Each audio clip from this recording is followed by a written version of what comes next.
ආයුර්වේද ක්‍රමයට අනුව නිවසේදීම මුහුණ පැහැපත් කර ගැනීමට සහ අලුත් පෙනුමක් ලබා ගැනීමට ෆේෂල් සත්කාරයක් කරමු අපි. මේක පියවර දෙකකින් යුක්තයි. පළමුවෙන්ම කරන්නේ සම පිරිසිදු කිරීම.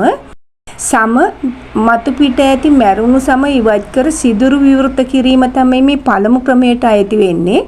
ඒ සඳහා අවශ්‍ය වෙන්නේ මෙන්න මේ සුළු ද්‍රව්‍ය ටිකක්.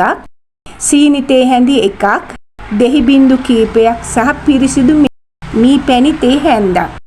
ඊළඟට මේ සියල්ලම එකතු කරලා සාදා ගන්න ආකාරය බලමු. මේ තුන මිශ්‍ර කරලා මූණේ ආලේප කරලා විනාඩි 2ක් 3ක් ඍජුව රවුම් ආකාරයට සම්බාහනය කරන්න. ඉන්පසු මද උණුසුම් වතුරෙන් සෝදා හරින්න.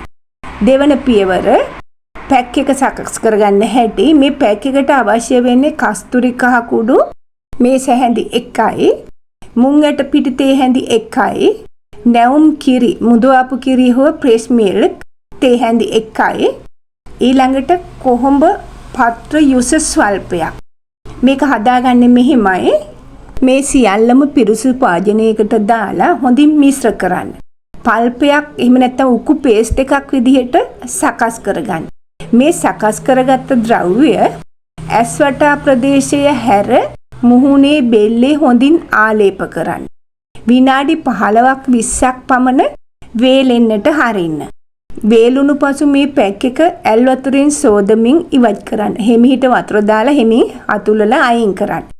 ඊළඟට නැවුම් රසායනික ද්‍රව්‍ය වලින් තොරව අපේ මුළු තැන්ගේ තියෙන මේ ස්වභාවික ද්‍රව්‍ය භාවිත කරලා ඔයාගේ සමට රන්වන් පැහැයක් සහ නිරෝගී පෙනුමක් මේ මගින් ලබා ගන්න පුළුවන්.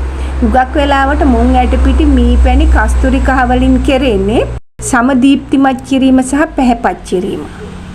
මෙම ක්‍රමයේ සතියකට දෙවරක්වත් කිරීම මගින් ඔයාලට පැහැපත් මුහුණක් ලබා ගන්නට පුළුවන්.